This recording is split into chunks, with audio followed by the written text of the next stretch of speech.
we're live. Hi, Henrik. Hi, everyone. I'm Lori Richardson, President of Women's Sales Pros and CEO of Score More Sales. Thank you so much for joining us for the Sales Growth Summit live Q&A session. Wow, what a day it's been. We were really ambitious, but you know, we made it through.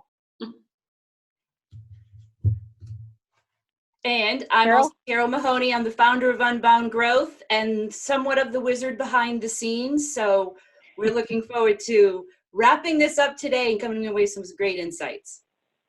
Yeah, I said we were really ambitious with this summit. We had a lot of presenters, really great content. I caught myself, you know, I was taking notes because we're doing a short form version that we're going to hand out. And I just caught myself getting wrapped up in the sessions, and I was really impressed with everybody. So I just want to say a big thank you to all the speakers. We had over 470 questions that were sent in by the viewers, and we have sales experts here who've worked with hundreds of companies and thousands of reps facing many of the same issues and challenges as the ones that were sent in.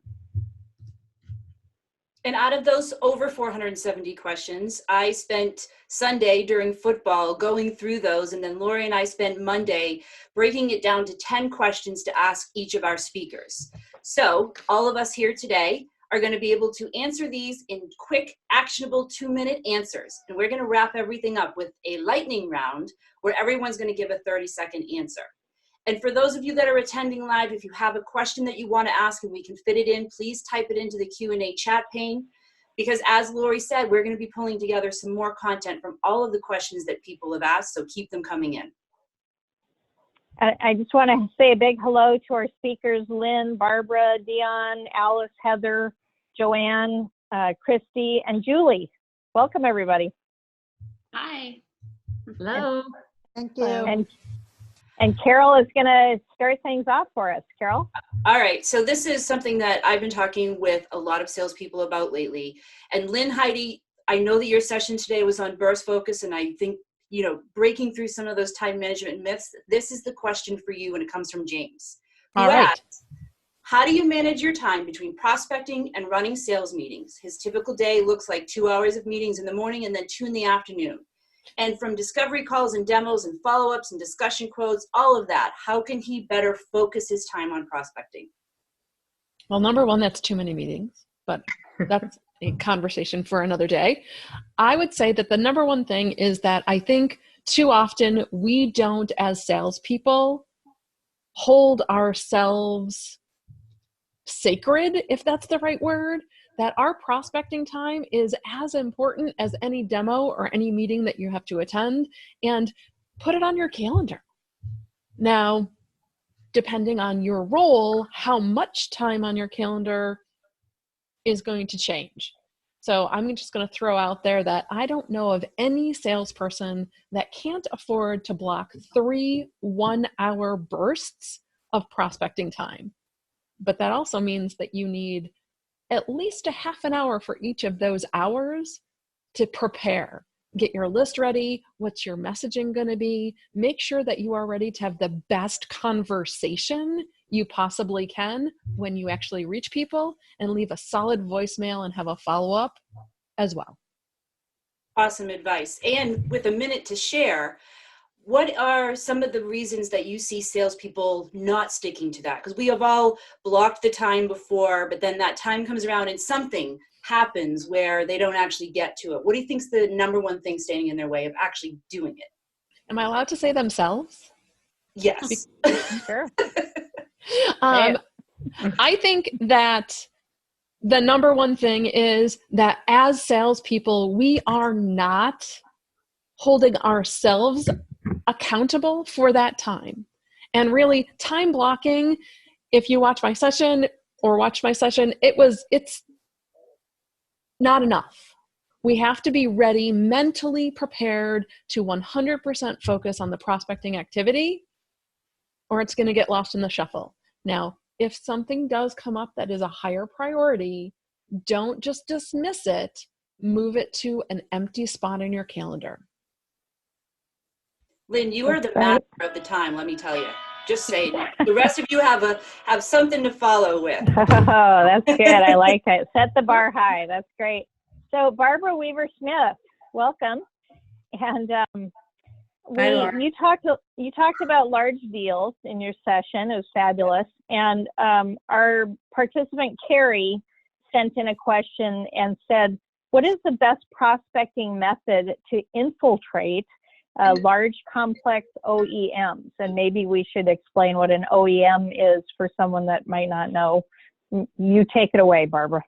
Sure. Well, an OEM is an original equipment manufacturer. So this would be somebody selling some kind of parts or services to an OEM. So there's a couple ways to do that. First of all is to make sure that you have what I call a target filter.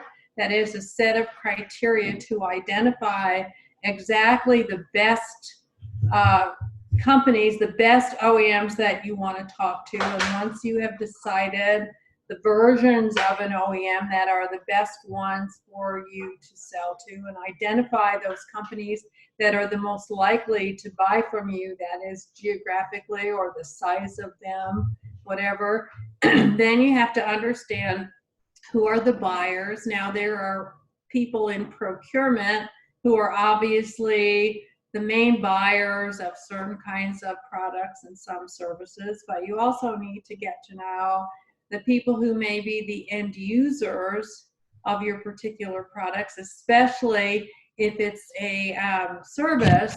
So you need to find those people, and it's best if you can identify more than one person. You don't need to just set your sights on a single person, and it's okay to talk to more than one person at the same time.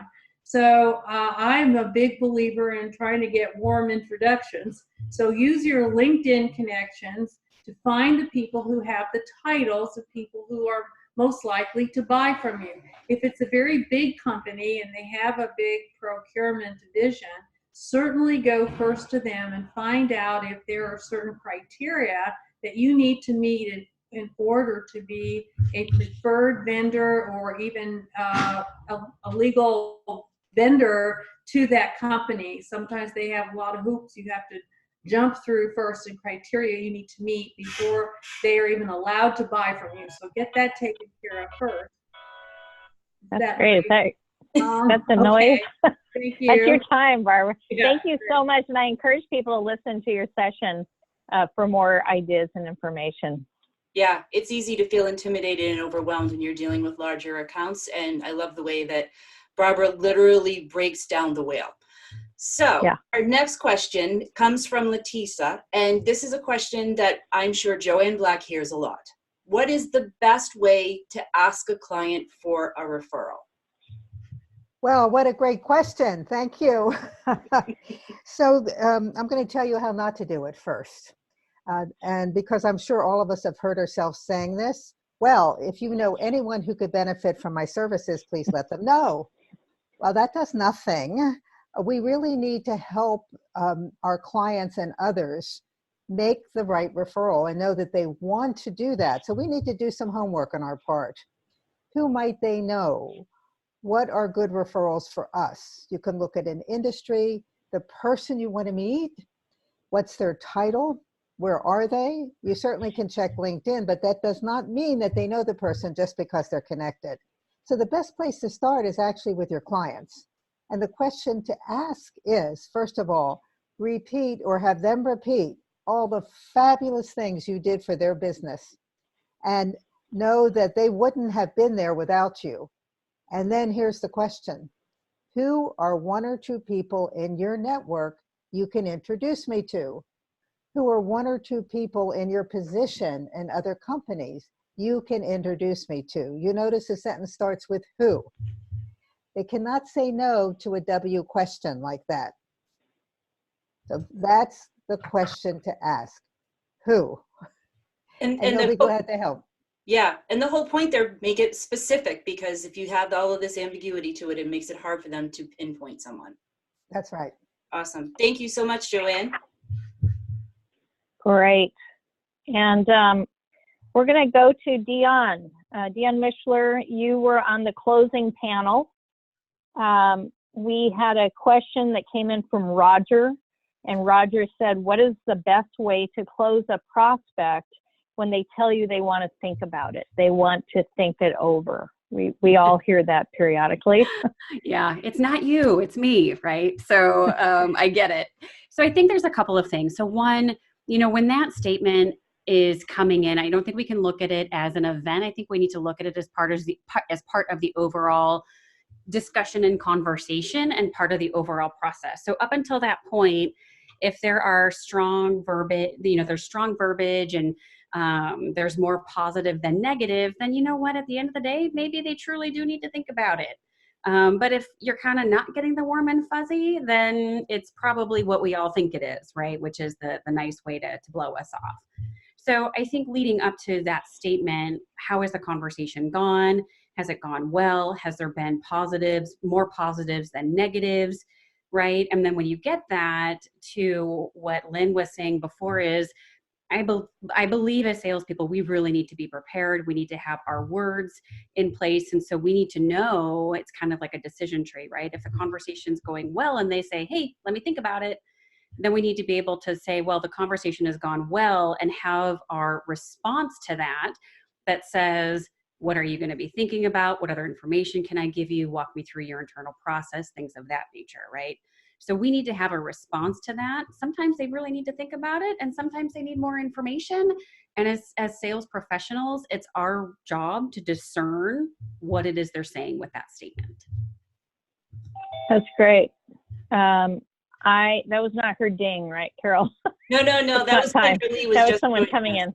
I just want to add too that one thing that I've said in the past that has worked really well, especially when there's a big buying team, is I might say, I know you have a lot of things to think about. If it was up to you today, right now, what would you do? Mm-hmm. And just get a little sense for whether they're saying, no, I really don't have enough information, or right. I really like it and I really want to get more support. There are a lot of reasons why people don't move forward. That's great. Exactly. Thank you so much. Mm-hmm. And perfect timing once again. So we had a lot of questions that actually came in about closing, which is not a big surprise. We're in Q4 of the year. And Alice, you were also on the closing panel with me, and I got this question in, and I remember it from a conversation that we had, and this one came from Evan. And Evan wants to know, what is the best way to close a prospective call when price is the last question? So I'm imagining you go through the whole call, and then at the end of it, right before they hang up, the buyer says, by the way, how much does it cost? How do you handle that? Okay. So, all right. So I wasn't sure about the question though. Now in context, the client's asking how much does it cost? So with that, changes what I was thinking about. The thing is that you have to ask, where in the conversation did you get it? And I know you're saying it as you're getting ready to hang up, but in context from the beginning, the beginning of a conversation, the middle, and the end, what has taken place so far? Are they just in the discovery questions and the customers asking that? Is it in the middle after you've made your presentation and they're cutting you off and they ask you this? Or did you, by some chance, neglect to talk about the price at the end? So it's important to take a look at, where did you get asked that question, and what did you miss or not do that you're getting asked that question, whether it's really early on or in the middle or in the end. But the thing is that if you haven't presented price yet, you have to decide at that point, have you stacked up enough value to be able to then say, well, the investment is. If you haven't stacked up enough value and you are going to just throw out a price without having stacked up value or asking the budget question, then it's very important that you defer it in a way that is not offensive to them. So yes, the investment for this is very important, but we can put this together 52 ways to Sunday. So I don't want to just give you a number. There are a couple more questions that I need to ask so that I can put the best possible solution together for you. So you do have to, so that's when you want to ask another question before throwing out the price. Thank you so much, Alice. And I know that Kendra Lee just joined us and she had a session on pricing as well. And I'm going to dig into this even more because it is the one most common objection we all get. That's great. So let's go on to Julie Hanson. Julie, you talked about storytelling. You had a great session with categories of stories and different types of stories. I loved listening to it. Lennon sent a question and said, what is the best way to introduce a framework of how your conversation will go to a prospect at the start of a meeting? Yeah, that's a great question. And what I want to put out there, first of all, is one of the most dangerous things salespeople do is just jump into the framework, right? You really need to know a little more about your customer. I like to make presentations, pitches more interactive. So there's two different scenarios here. There's one where you're meeting someone, you're having a conversation or meeting, and you've had a conversation earlier. You've had a discovery call, you know a little bit about this person. So typically I would start those by reviewing their situation with them, which is as simple and informal as, hey, last time we spoke, you told me this was important, you're looking for this, etc. And then I would make sure it's all still accurate because things change all the time, and that way I can pivot as necessary. And then from there, I would present a either formal or informal agenda, which is typically starting out with, what I'd like to do today is start with an example of the type of outcome you can expect, and then we'll dive in a little deeper into how it works, answer some questions, etc. And then finally ask them if there's anything else they would like to cover. So that's if I know something about the customer. Now, there's times where a lot of us are, we get a lead, we don't know much about this person except their title and what they're interested in. And that's really an area where a lot of people do a knee-jerk presentation, pitch, and those often are very off point because we don't know. We're just kind of, throwing darts in the dark. So I like to start by just asking them, getting a sense of where they are. And a great way to do this is to say, hey, Lori, we've got, there's a number of things we can talk about today, but we've only got 20 minutes. So what I'd like to do is share with you some other areas where we've helped other people in your title, organization, or industry. And those would be things like this. And I would present 3 to 5 topics, briefly describing them, and just say, so which of these areas would be of most interest to you today? And that way I'm helping them define where we're going to go. I'm prepared to talk about any of those topics, and I'm not wasting a lot of time. Which we're now out of. Sounds great. That's great. Thank you. Thank you, Julie. That's awesome, Julie. Thank you. And Christy Jones, our dating expert and prospecting expert of the day, we had a question that was sent in from Sarah. And she asked if you could only use one method, just pick one, from emails to phone calls to inbound and content and even one-to-one visits for prospecting. And she's asking in government sales, what would you choose and why? Yeah, I thought this was actually a really hard question. I had to stop and think about it. I would go kind of off script into the examples or the options that she gave me, and I would say letter G, networking. I had a client last year that was selling into government, and it was all about relationships. And so I think the key is to build the relationship and find the networking. It's a little harder, right? A lot of the government, whether they're civilians or military, they're not on LinkedIn.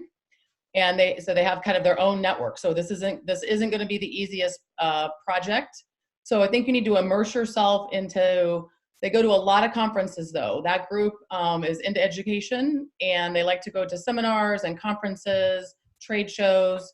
And those are, I think, the areas that you're going to find the individuals that you want to network with. So once you've built yourself a network, then I don't think the methodology is as important as the fact that you have a relationship and they'll reply to your email, they'll take your phone call, they'll accept your invitation for coffee at the next conference. So I think with government particularly, the biggest challenge there is who you know, not what you know. Yeah, exactly. And my husband, by the way, works for the government as a professional buyer, and I'm a professional seller, and oh, the stories that I could tell you. But when you're absolutely right there, Christy, that they rely primarily on, if you don't know someone in my organization or that I know who you are, like there's a million different people that I could be dealing with right now. So thank you for that answer. You're welcome. That's great. We're going to go to Heather Williams. Participant Holly asked a question. She wanted to know how sales can use prospect research to create compelling messages and value propositions. What are some of your thoughts? That's a great question. Well, LinkedIn is going to be your best tool. Do your research. Get on there, Google or look them up on LinkedIn. See if there's anybody on there that maybe you're connected to that can introduce you to them. Also, read their About Us page on there. So when you can really better understand some of their behavioral styles, you'll be able to direct your questions and your clear messages when you're doing your sales call. For example, if you see their title or their About Us page and all their bullet points are very direct and to the point, they probably have a very dominant personality. So when you go and make a sales call with them, whether it's via email or on the phone, make sure that you're very direct with that person. If you find out through someone you know that, hey, this person is really important to them is building relationships, well, you might have to tailor your questions based off something like that.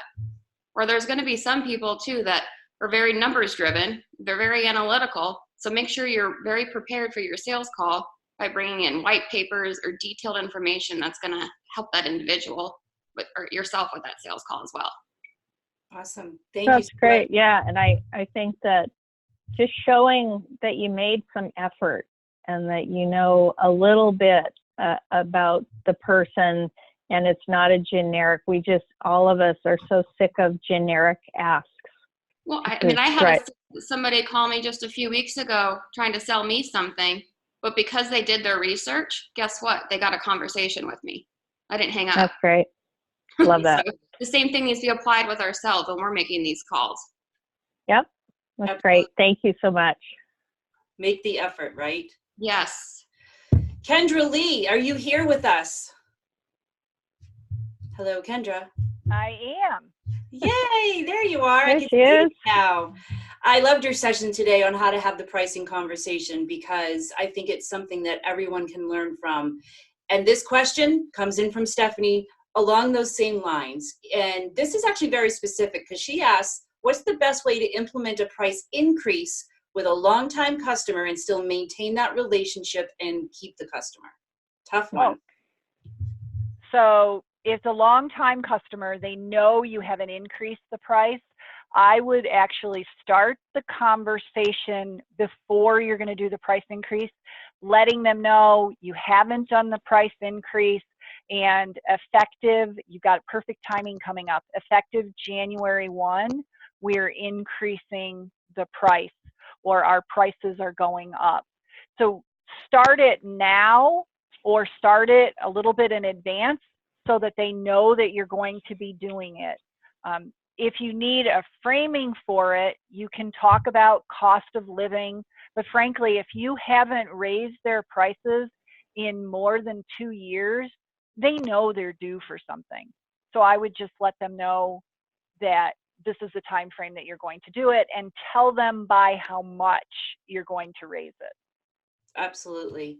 And we have another minute left, so I want to ask you a follow-up question if I can. Okay. What do you do or what do you say when the customer objects to that price increase? You let them know that it's coming and they're like, I don't see any reason why you should be raising this price. I'm going to go start shopping around. So when they object to your price increase, part of it is framing it before you give it to them. So let them know, we've been working together for 3 years. And as you know, we have worked hard to maintain the same price for all 3 years. You're aware that things in the economy have changed, or we've added more things, or we're doing more work for you than we used to.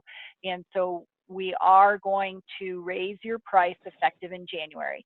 If they say they're going to shop it, I think I would handle it like every other objection and ask, what is your concern around that? we have provided great value. So I would stop with, what is your concern, because we haven't raised your price for 3 years. Right. And then handle it. And don't panic, right? Just, Yeah. treat it like a normal conversation. I think sometimes reps get paranoid. We freak out like, oh no, they're asking about price. What am I going to do? And get uncomfortable. Got to be comfortable.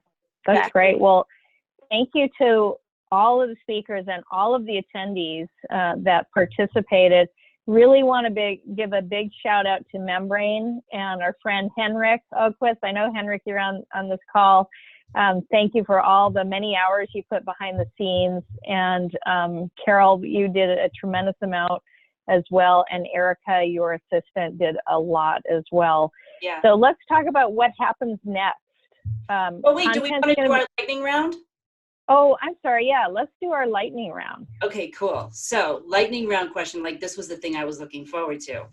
Yeah. And it's 30 seconds. Each of our speakers is going to give the quickest answer that they can. And here's the question. We get a lot of questions about questions. So when to ask, what our favorite ones are. So for the lightning round, I thought, let's give what is our favorite question to ask and when do you ask it?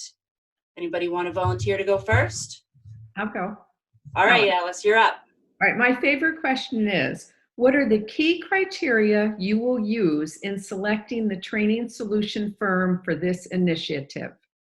And you fill in the blank for the rest. But what this does is, and when do I ask it? And I ask it as one of the very first discovery questions. It gives me the buying motives. They describe exactly what they want to buy when I ask them what the key criteria is. And that helps me frame, it helps two things. It helps me qualify or disqualify them. And then it also helps me frame my entire sales presentation. And thank you very much, Alice. I'm going to go straight down the line, Lori. Does that sound good? Yeah, let's do it. All right, Barbara Weaver-Smith, that makes you next. Do we still have Barbara? Yeah, I'm here. Just There we go. unmuting. I like to ask them somewhere near the end while they're deciding. I like to ask them what will happen if you don't take action now. And that's right before the close. Yes, exactly. Great question. What's the cost of doing nothing? Yeah. I'm going to have to think of a new question because that was going to be mine. Darn it. Too bad. All right, Dionne. I like to ask the question after we've gotten into it a little bit that says, if you could, there's two, and I always thought they were a little iffy, but people really like them, so I go with it. So one of them is, on a scale of 1 to 10, how important is the issue you're describing? Kind of where does it rank in all the other things that are causing you pain? And then the other one that I ask is, if you had a magic wand and you were able to use it, what would it look like? What would the magic reveal at the end of the day? Yeah. Perfect. Good one. Great. Heather Williams, you're up. All right. My favorite question is going to be, do you have a budget?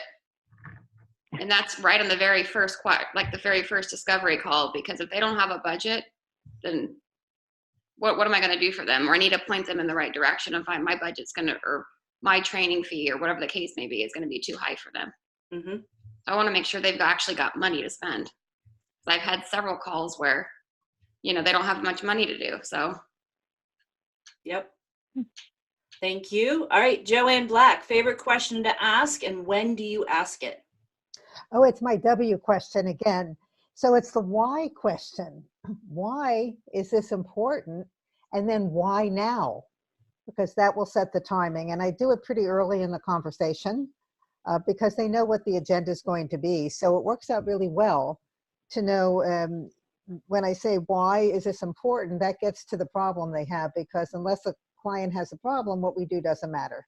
Mm-hmm. Absolutely. Perfect. Julie Hanson. Well, you guys just took two of mine, so I'm going down the list here. Thanks. Dig deep.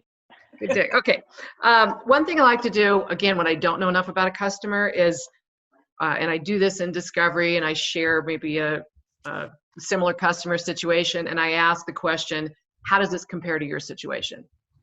gives me some direction, gets them talking, and suddenly we're having a conversation. Awesome. That is a great question. And Kendra Lee? Yes. So my favorite question is, should we be working together? And I ask this one after you're in a networking event or you are at a trade show and somebody has said, well, what do you do? Or tell me what you do. And you had a whole conversation about it. Rather than leave it up to them or do a hard close, I'll look at them and say, well, should we be working together? And a lot of times the business owner or the executive will say, you know, maybe we should be. I'm not sure. Maybe we should talk about it. Great. Now you can close for the first conversation. Awesome. Great. That's a good one to start off a conversation with. It. Absolutely. I like it. Christy Jones. Hi, love this question. My favorite question is, what have you done to try to solve the problem in the past? I find that a lot of times when people don't move forward, it's because they had a bad experience and it's that fear factor. But what I never know is that that's the case. So if I can uncover that they had a bad experience in trying to fix it in the past, then I can address that. That's an objection I don't get after the fact that I can get during the sales cycle. Perfect. Lynn Heidi, and then we're going to go to the Nancy Blakey. But your favorite question, Lynn? So my favorite question, accepting all of the ones that people stole, is when blank is done, how will you decide it's a success? So that happens at different times in the sales process for me. It's when they're talking about what the result is going to be, whether it's on their discovery call or later on in the process. I keep trying to dig into how are you going to decide it's a success, because that is usually a leading indicator if they haven't thought about it or they don't know how to measure it, that we're going to have trouble later. Yep. Lynn, you're always so good with that timer. I swear, like, you know what it is. It's like your inner clock going. He has your clock right by your hand, I bet. There's nothing wrong with that.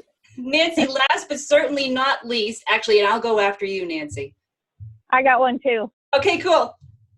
I know, I was like going alphabetically thinking Lori was going to be before Lynn. Anyway, so a question that I like to ask, and it can be at different times depending on what steps are or who else should be involved, is who else cares as much about fill in the blank as you do? Love it. I'm going to have to think of a new one now. Okay. My favorite question to ask, and I typically like to start in the beginning of the process because it's all about those first couple of questions that set the tone for the rest of the call, is what prompted you to start looking into this? Because I want to find out what the current status quo is, what is going on from their perspective. And if it's not the first question I ask, it's probably like somewhere in the first 10, because again, it sets it up for the rest of the call. All right, Lori. I like that one. Some of my questions, I love many that have been said. This one is a negotiation question, and it works for you as a consumer as well. When someone just throws a price out, you don't really know where it came from. I love to ask them, what do you base that price on? Because sometimes people go, I don't really know, or I just made it up. I've literally had people say that to me. And so then you know if you have some leverage or not. And if they say, well, it's based on our pricing and the cost of living raise and so on and so forth, then you know there's a reason behind it. So that can be helpful. Great job with the lightning round, everybody. Yeah, I think that was really fun. Great questions there. All right, Lori, take us home. Yeah, so now what happens next? Let's talk about that. All the content is going to be available for these sessions. And for those listening to this replay, if you're not listening live, please know that there's some fabulous, fabulous sessions. I caught myself just digressing when I was really trying to get some notes and takeaways. And I was listening to all the great content and thinking of all the people that I'm going to share it with. So, you can continue to post about it at Sales Growth Summit with the hashtag Sales Growth Summit. You can share it with your team. It's a great thing to, when you have something of value to share with someone, it doesn't cost them any dollars. It's a wonderful thing that if they say no thanks, at least you offered them this, valuable many hours of effort that's been put in by a lot of people. And I think that it's a great thing for people to do. So I'd love to encourage people to share it. Any other thoughts from you, Carol? I am just so grateful for all of the panelists, all of the speakers, for Membrane for putting this together, for Lori for saying, hey, Carol, you want to help with this? And what I've seen come out of it, we set a goal of how many registrants. I think that it's given birth to something we're going to be doing more in the future and continuing to refine. So thank you, everybody who attended, who participated. Until next time. Thanks, everyone. Thank you. Bye.